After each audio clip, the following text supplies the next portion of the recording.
Hello, everyone. Welcome to our speaker series, Diversity, Dynamics and Crisis in Paleontology. My name is Nuñez and I am one of the organizers of this speaker series. If this is your first time joining us, you're very welcome. And a warm welcome also to everyone who was here on Tuesday for the first talk of the series by Michael Rivera. If you missed that one, we will be sending a link to the recording by email soon. So definitely look out for that. We're still working out some final details.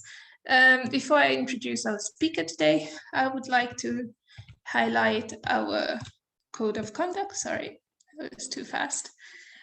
Just to make sure that things run smoothly. So please take some time to go through it.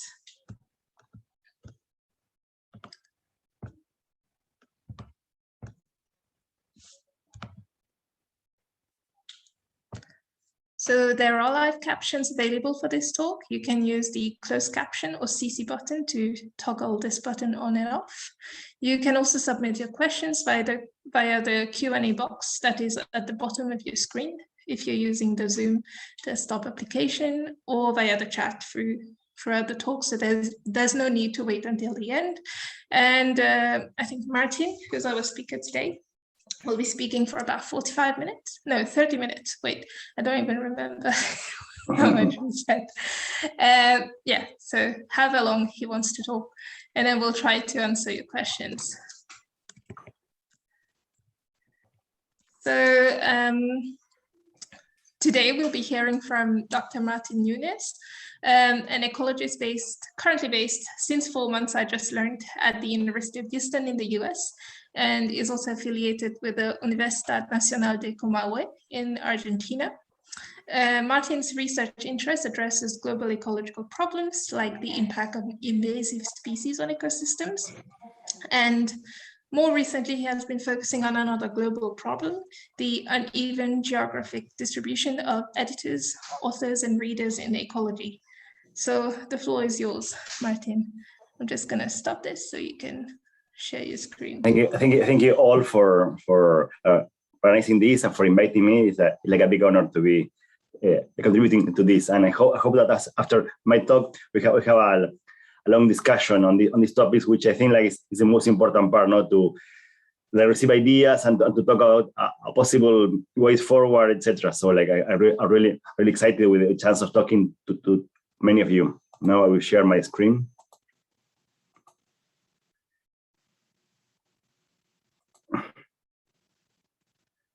And I will. You see it well now? Yeah, that's perfect. Perfect. Okay. So yeah, I'm an ecologist, but yeah, I've been asked to talk about paleontology, which is not clearly in my area of expertise. But it's pretty obvious that we share many of the same problems. So I've been talking with the others, and it's clear that many things, many of the things that I will be talking to you today really apply for paleontology also. Yeah. So in some areas of science, like said, physics, the need to be different part of the planet is not so obvious. They are something called a general rules or all the universal rules. For example, Newton. If we think that the tree example is real, it could have been in any part of the planet for him to start thinking about gravity, because gravity happens everywhere, like the planet. So it's not there was not such a need to see different parts of the planet. Of course, there is some, but not as obvious as in paleontology with your fossils, or in ecology, with the processes. It's very clear for in ecology, and I'm sure also in your science of paleontology that a lot of the biggest breakthroughs come from people traveling around the planet. The most perhaps clear example is Darwin. That he visited many different parts of the world, got many ideas, saw different processes. Humboldt also going to the tropics, or Russell Wallace, no, traveling around the globe and seeing like how things change with geography. So like it's very clear that like evolution, ecology, and for sure the same happens with paleontology with your fossils. That being in different parts of the world is really important to understand how nature works. However, most research, our research is not globally distributed equally. This is like a map of the study sites of ecology, and we see that there are like many gray areas with really little intensity of research, and we see that Europe and North America and part of Australia and New Zealand are very heavily studied. So like this gives a very biased understanding of nature. Like we know a lot about some areas, but we know like really little about others. I read this like a really nice a paper by our host here, and yeah, here it's the same, the exact same problems. Like we see that like some areas dominate sciences and others don't.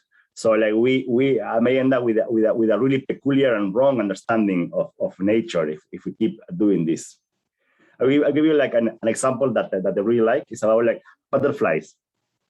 I like a lot butterflies. This is one like which is like fairly common. Like in Americas is lines. They're like pretty amazing animals. That like that they at some point in life they eat one plant which are called Isolochia, which are really toxic plants. And then instead of dying after eating this plant, sequester this toxin and become defended against predators. So like they are not only are the only ones that can eat this plant, but they get a benefit of this plant. And there are like many. So yeah, this is where the sequestration occurs. Like they eat as larvae and get like this really toxic defense that like no one wants to eat. There are like many papers on this topic, like on the evolution aspects, ecological aspects, like many, but like most of them used to come from North America, where is only one species of this, which is called Butterflianor. So like we know a lot about this species, and we know how toxic it is, etc. So some people decided like to do this in the areas where the species is more diverse. For example, in the north part of Argentina, in Iguazu National Park, a very nice area, by the way. So and there have like 5 species, not only one. And what they found was that like most butterflies were not toxic. Like and it was like a big shock for them to the level that they thought that they like misidentified the plants or butterflies. They did a DNA analysis to be sure that what we're talking was right. So like this paradigm that came from North America really like was a problem for understanding how nature works. Actually, these butterflies, like in most of the range now we know, are not toxic. Like and they do something that's called like automimicry, like that they mimic each other, like some are toxic, some are not, but it's very different from what happens in North America. So like this is to me like a nice example of how our understanding from one area could be a problem or stop the progress of science. And this is like one example. There are like many examples, and also like in my area of research, I'm studying mostly invasive species. Like sometimes the tools that are provided or suggested, like for rich countries, are intended to be applied in poor countries, for example. And then the tools like rarely work. For example, in New Zealand, they use a lot of chemicals and helicopters to spray over like invasive species. like helicopters, for example, in Argentina are very rare. No, like we don't have so many, and they're like really expensive. So like solutions provided by some countries that they tell us that are super efficient and the way forward cannot be applied elsewhere. So like we need also to find solutions, different views and different experiences. A nice example that we get is from like a research on the Arctic. No, like like as all of us know, climate change is a really big problem. And the Arctic plays a huge role because it has a lot of carbon that is like going into the atmosphere. The problem with this is like almost like most of the most important research come from only two sites in the world. One site in Alaska and one site in the north of Sweden, Abisko. So from these sites, like a huge amount of the papers and the citations come from these areas. We ignore like mainly like big parts of Canada and almost all Russia on this, no, which are perhaps the main players on this. So like we have a really like biased sampling of the Arctic, and we don't seem to worry too much about this, no. And it could, as I was telling you before in the example of the butterflies, we maybe having the wrong idea of how things work, which are crucial for our survival, perhaps, no. And this also highlights the silliness of talking about global north and global south. It's a term that I like to use. It's very easy to use, but like it doesn't imply that south and north are too clear. For example, here I'm talking about that the very north is not well sampled, no, like the Arctic. There's no more north than the Arctic, and still, like it's kind of like it's understood in comparison with like all other temperate areas, for example. Some people like are trying to change this like very well. There's like many networks, and I don't know enough about paleontology to know if there are, but I'm sure that you have similar things. That like there are calls to do some global research, like to find the collaborators in other parts of the planet to like further our global understanding. Still, like these are open calls, and as you can see here for the NatNeg or the Nutrient Network, like most participants are from North America and Europe, and some China, of course, but the areas, but there are like many large areas that we still know nothing, and this is a problem. This is like another network that I involve. So like soil temperature is a network based on Europe. And as you can see, like most other data points come from Europe, no, and this could be a problem, no, if we have like a right sampling about like part of Africa or part of Latin America or part of Asia, no, so like it's a problem that is fairly difficult to solve. Another network that I'm also involved about, like about invasions in mountains. Still, like we don't have any site in continental Africa. Like on some papers, we claim that we have data from all continents, but it's only one island in Africa that belongs to Spain that we use. So it's kind of like cheating that like we need more data from Africa. It's not that we don't try to get it, but it's complicated. I did like a few years ago. I did an analysis on a journal that incinerator, one of the editors-in-chief, and we thought that we perhaps have bias against some areas of the planet. So like I did some analysis on from where we are getting the papers and what we are publishing. Not to the surprise of many, but like many people were surprised that like most papers come from Europe and North America, no. Like a lot of them, and also the like in blue we have here the papers that will submit, and in green the papers that we accept. The acceptance rate of our papers was much higher in Europe, for example, than in Asia. No, for example, so we get submission from like part of Asia, but we like reject them a lot more than than from Europe. It could be like 10 times more depending on the country.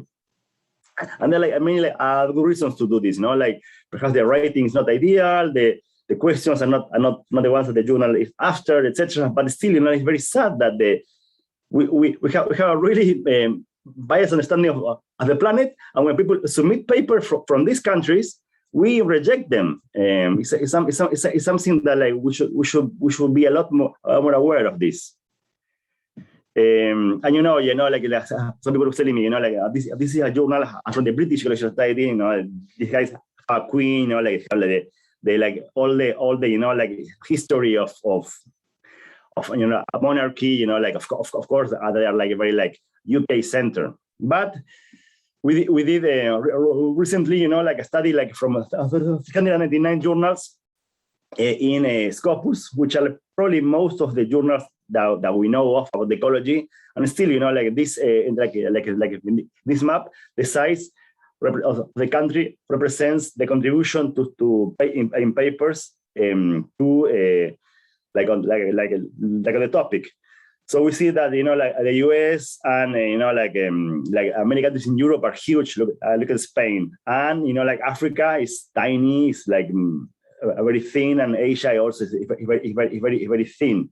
And also Latin America. So we see this, like these fat countries and like skinny countries, like when it comes to contribution, and this is it's not surprising, but it should be like a wake-up call for many of us to start, like trying to get information from more parts of the world.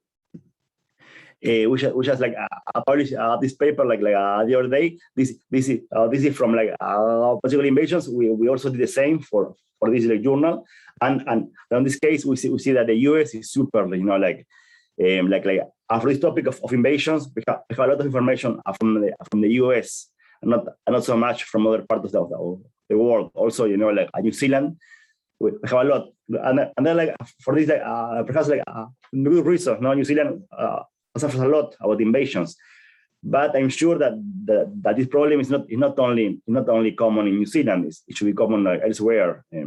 Yeah, I did like a quick analysis with paleontology. There are 102 papers, journals in Simago, which is like a very nice database, and 50% of your papers come from only 5 countries. Like in the States, Germany, United Kingdom, France, and China. Like half of your papers come from only 5 countries, which is like remarkable, no? Like same pattern that we see in all ecologies. It's the exact same thing.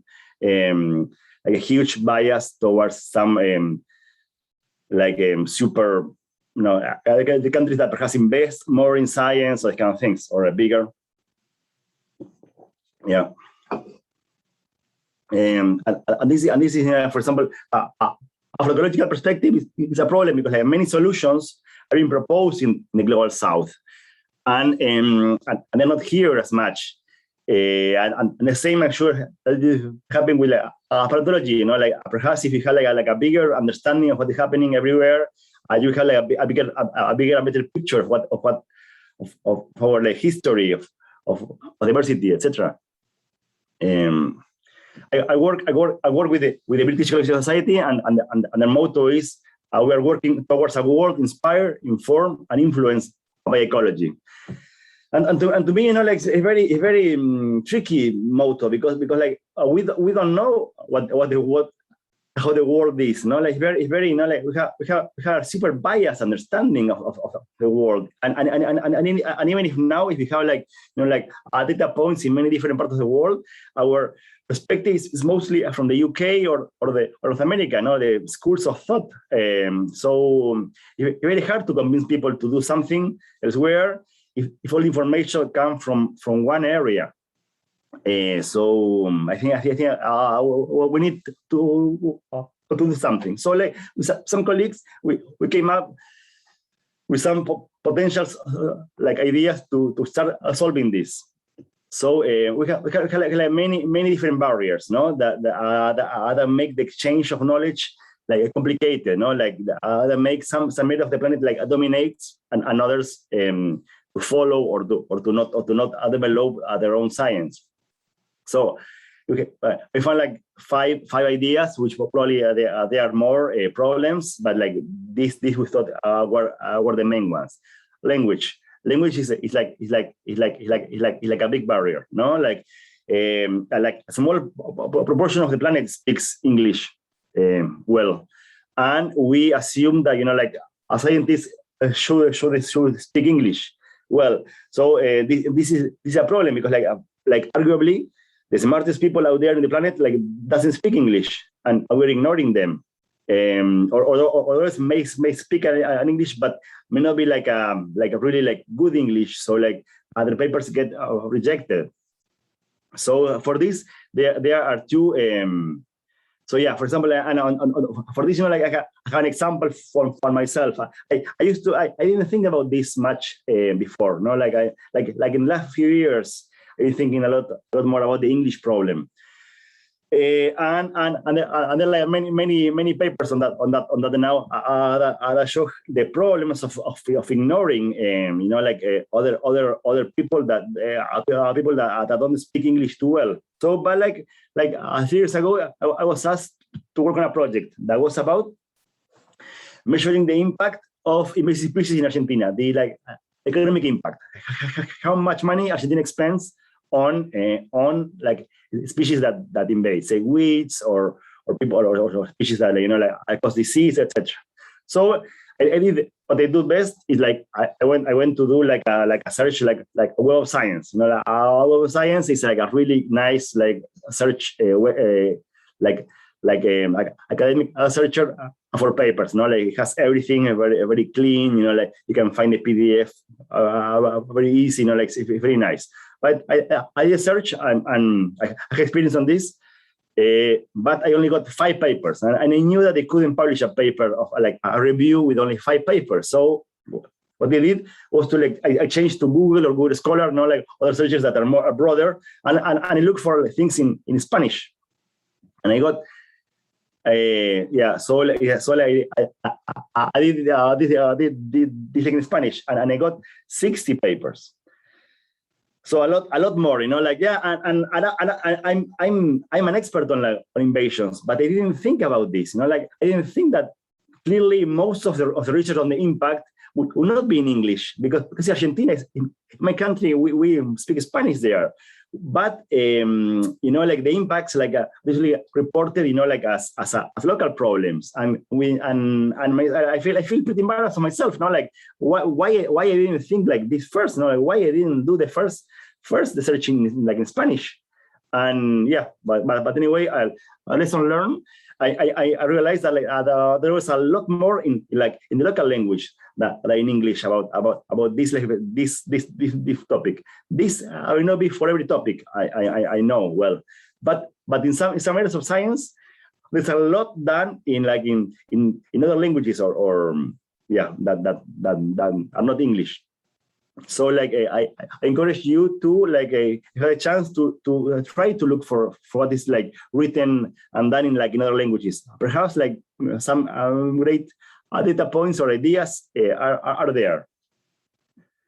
So for this we have like two not opposite solutions, but like two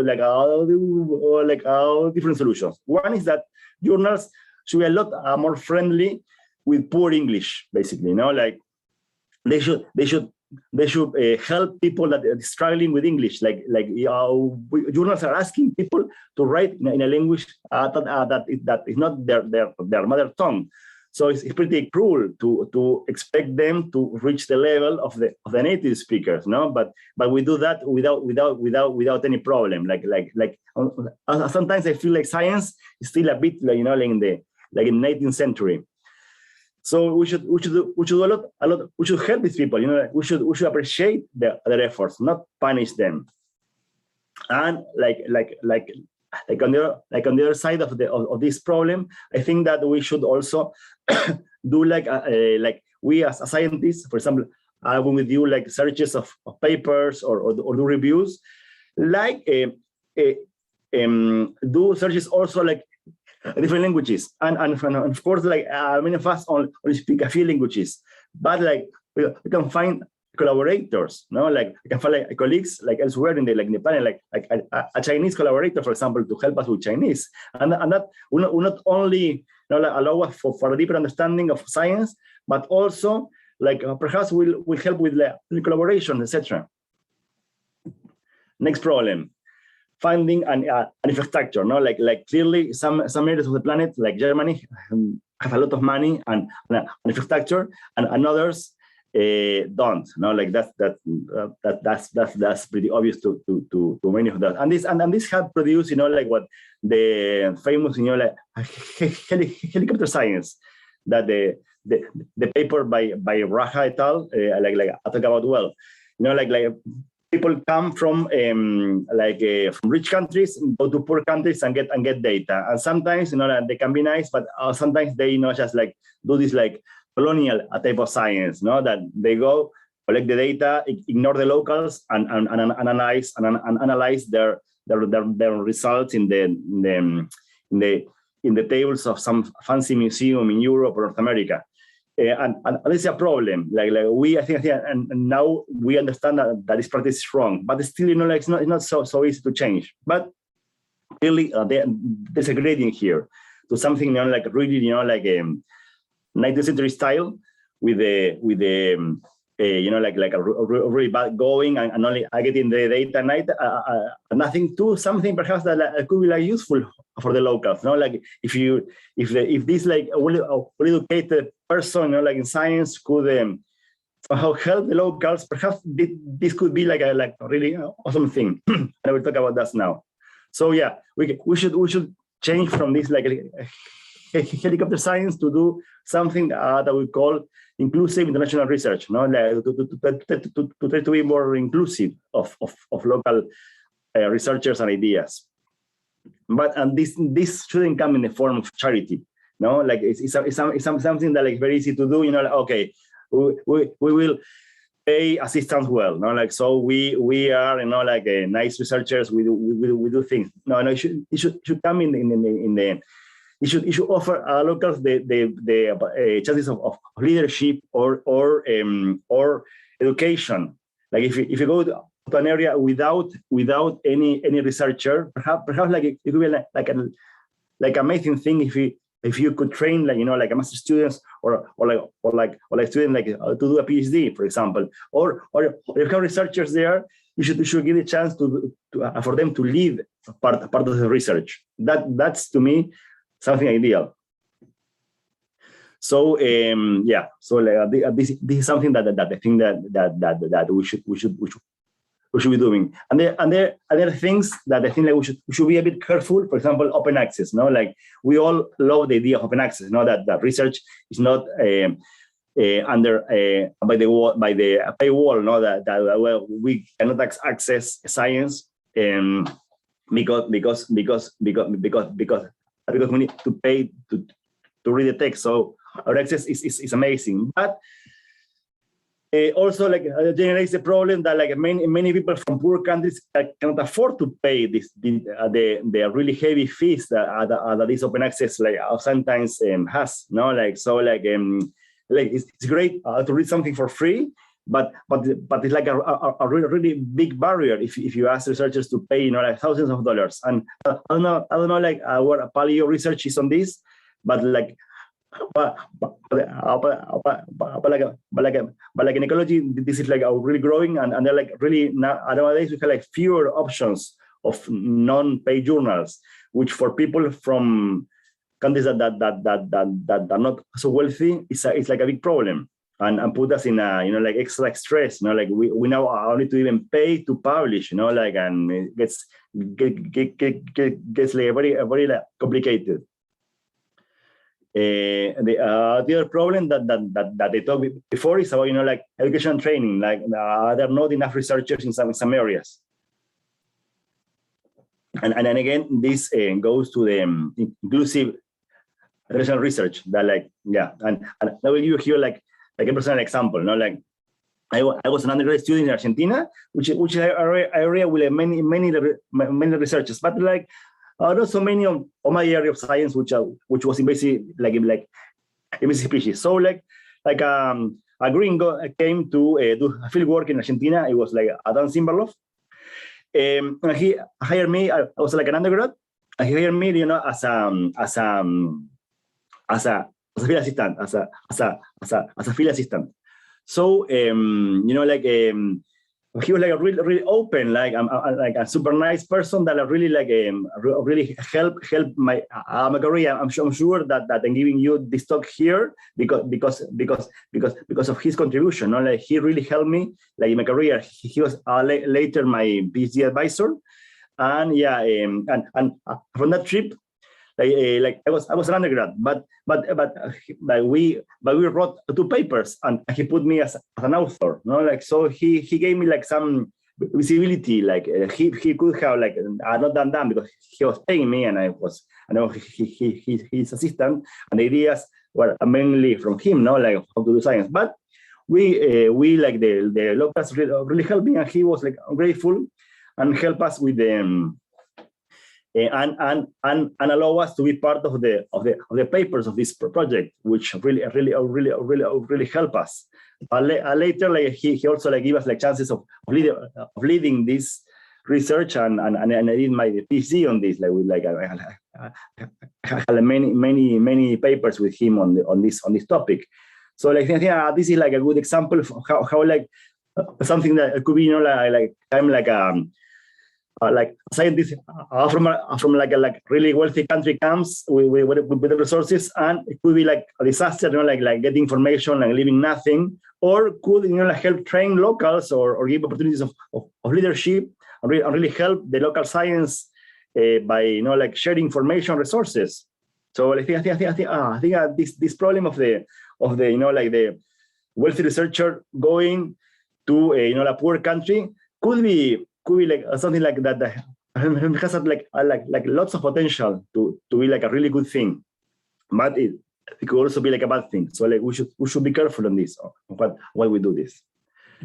The other problem is about biases. Like we all have biases, conscious or unconscious biases. We have a lot of them, and this also prevents people from groups that we don't know well or that we have bias against for not thriving. The example is like papers that get rejected more from some groups than from others. If you get a paper from Cambridge from John Smith, you are more likely to accept it than if from like some African author from Nigeria, and even the same text and the same results. Like we have biases, and we all have them. Like it's not that some people is free of them. We all have them. So we need to train for them.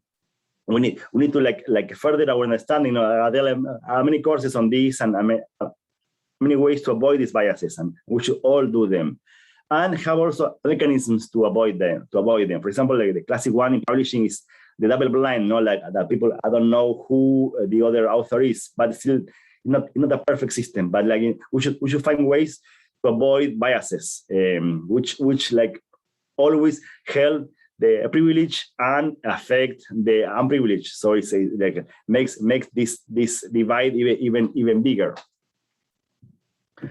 It's something that we don't talk much about, but I think it's really important. It's about the differences in culture. Like some people, like the reward system changes a lot, like different parts of the world, and also different like such careers. So something that could be really appealing for someone in Germany may not be so appealing for someone in Nepal or something. We should be also like really really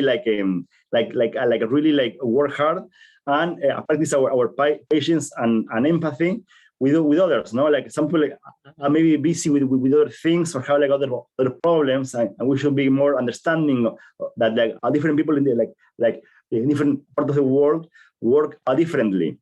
So we should not see this as a problem, but the opportunity to learn from other cultures. This like sounds easier to do than to say, because like we have deadlines, etc. But like we should try to make that happen. Like to be more understanding of different cultures, not trying to impose our own culture and values in others. Pretty obvious, but we don't do very often. we are not in the century like the 19th century anymore, but we still act like in many things in science where we are still there, no? And we need to change how we do science, and we're doing that clearly, but a lot still needs to be done. Now, so I was telling you, like 70% of the papers come from 7 countries. No, like that's not right. No, like that something is wrong with this, and we need to work hard to change this. Okay, so what can we do? You know, like are there like many players on this? No, like from funding agencies, societies, countries, journals, and individuals. No, but like we as individuals can do a lot. We are part of, for example, for journals, we are reviewers, we are editors. So society is the same. No, like we are part of that. Perhaps like we are not part of governments. I mean, fast, but like we still can do a lot as individuals. There are like many problems that are really hard to change. For example, funding, you know, like how increase research funding in Central Africa. I don't know how that will work, but there are other things that are really easy to do. For example, changing our biases against some countries, like in journals, no, like by training or you know, like if you go to like a country. To try to be more inclusive with the locals. This is something that is purely on the hands of us. So it's something that we need to do immediately. And with that, I think other changes like will continue. So I'm optimistic about this. But we need to keep working on this. So like. For solutions, I think the first thing is to acknowledge this as a problem. Like many people don't see the problem. We need to start acknowledging it. So we should in Twitter or social media and also like on our papers. No, it's very common to see the kind of things. No, like someone claiming to have like a global study. That is mainly done in Europe and North America and Australia. I don't know in your area. I know that Argentina like is fairly big in paleo, but I don't know how good this is like in other areas. So we need to try to be like really broad, and when our samples are not global, we should say. We don't have enough data from Central Africa. No, like we should be more open about that, not to hide it, because that will help, like perhaps develop science in areas where now we don't have much science. I think like we should try like different solutions. No, like I don't know well what will work. So like we should try like different things. I think they work, and you know, like if they don't work, we should change them, but like trying thing. This is called like in some areas like adaptive management. No, like we should try things and think and see like if they work or not. And clearly, one tool will not solve everything. There are many problems that are very different. So like we need a different tools most likely. And this is not a problem of people from the global north or global south. No, like this is a problem for everybody. So we should all work together and not blame each other for things. No, like it's something that I think that we should all work together. And it's something that we all need. The planet needs this. So it's like we need to do this. And with that, I want to thank many, including you, for being here.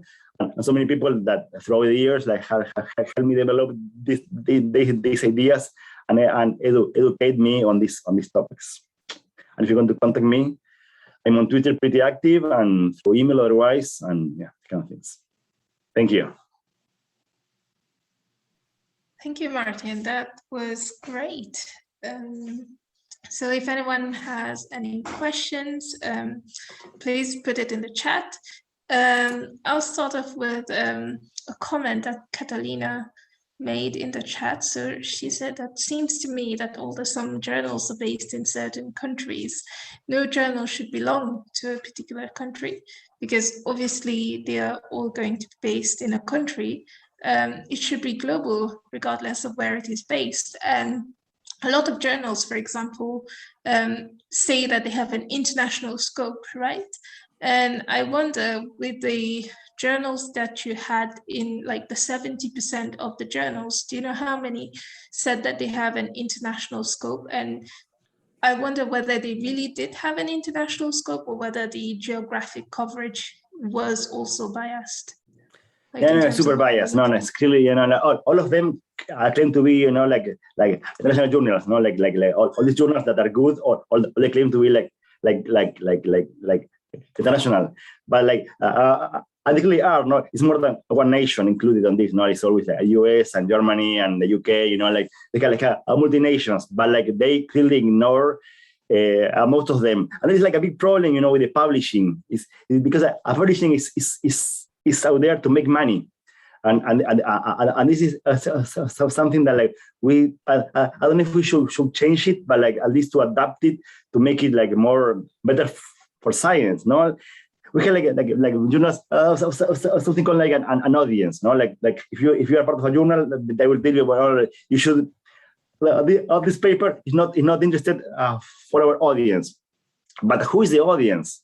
The audience is people in North America, Europe, no, and of course, some weird thing happening in Central Asia will not be of their interest, perhaps, but it doesn't mean that not important. So we should really change the culture on this. And for example, making I didn't talk much about this. I should, the journals should really change the editorial boards.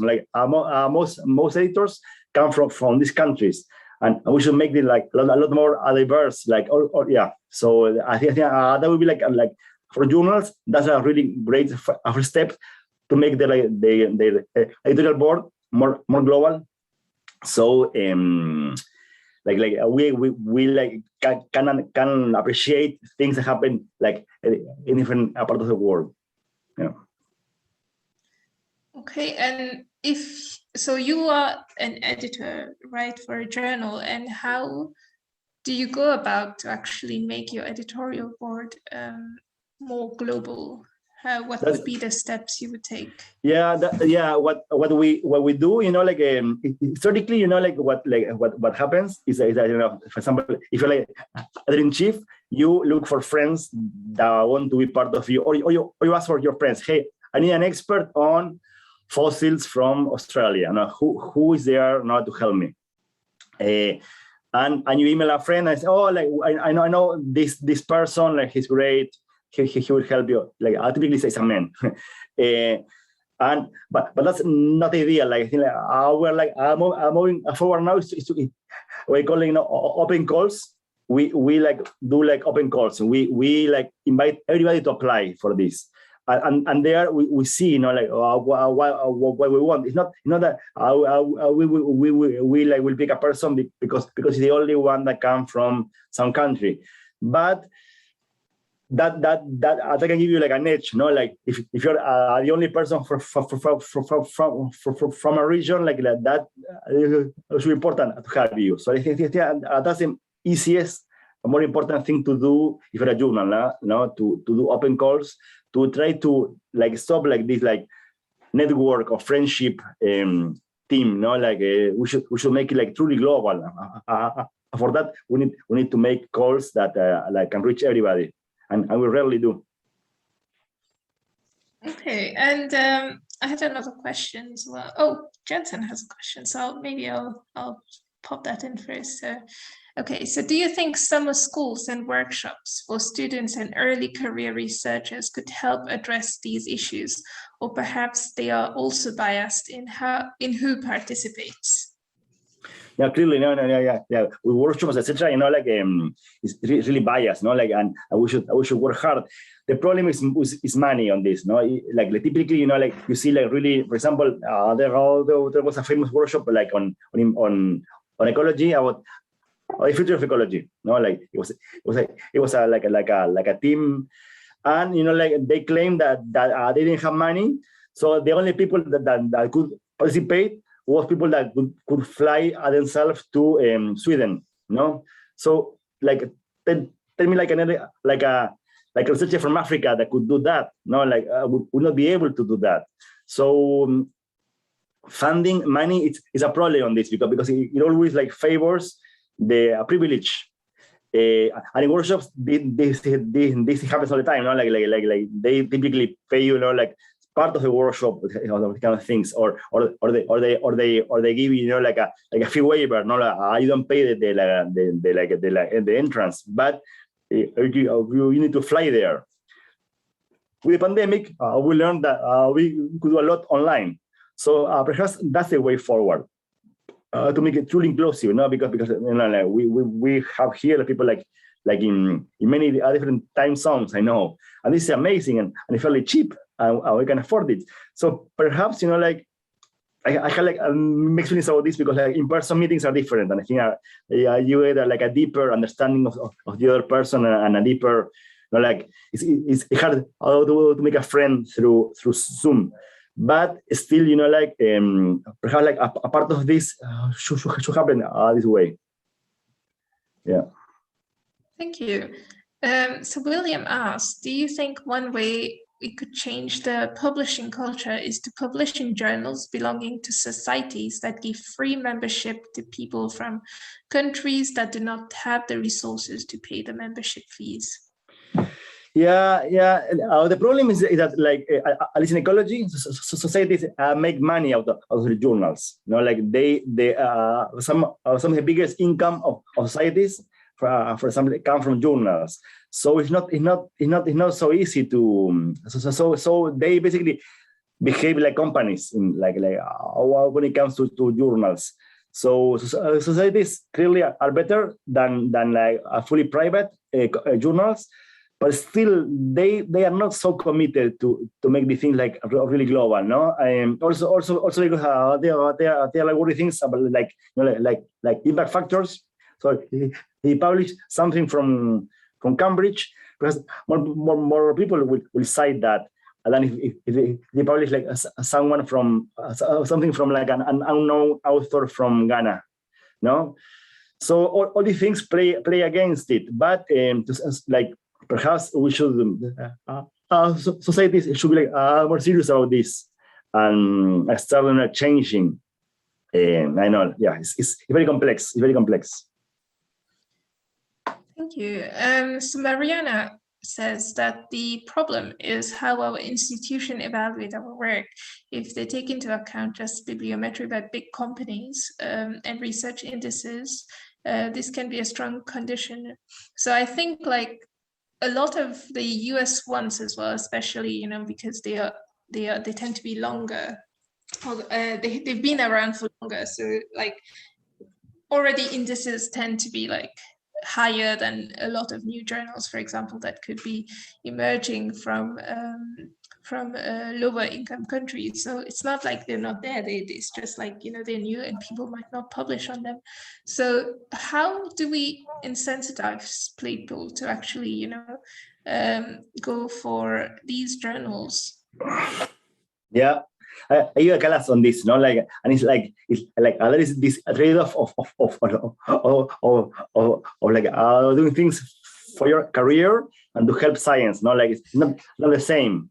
And also find a way like to value that, like, for example, collaborations, etc. I think that are not valued like nowadays so well in science.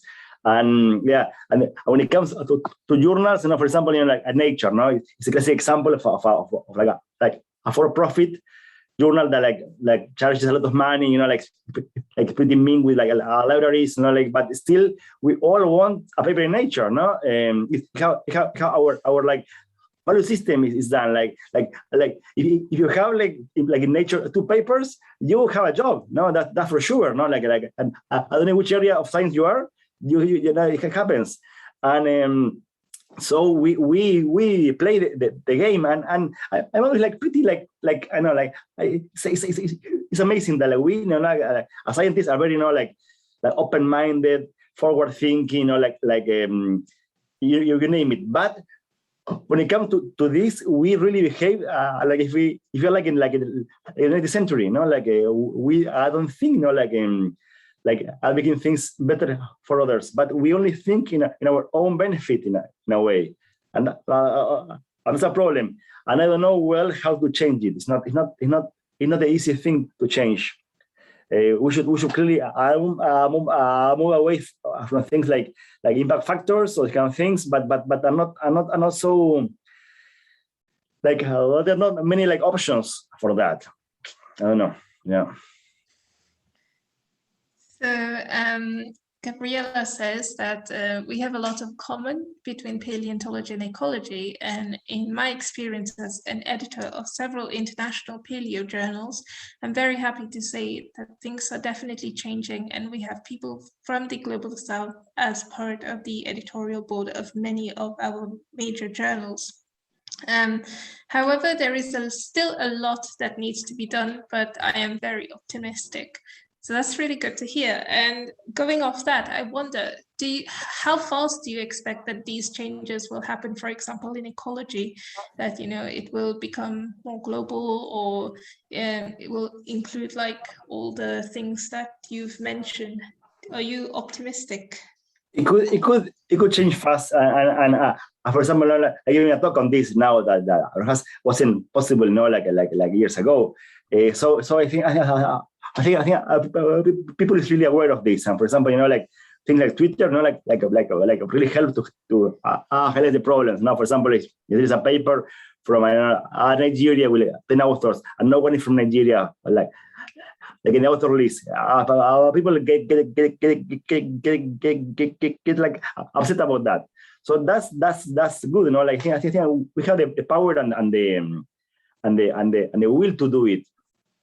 We need still to see how that plays at the time of getting jobs. Like we need to find something that like rewards people by their effort and their abilities, like fairly. And still we're not there yet.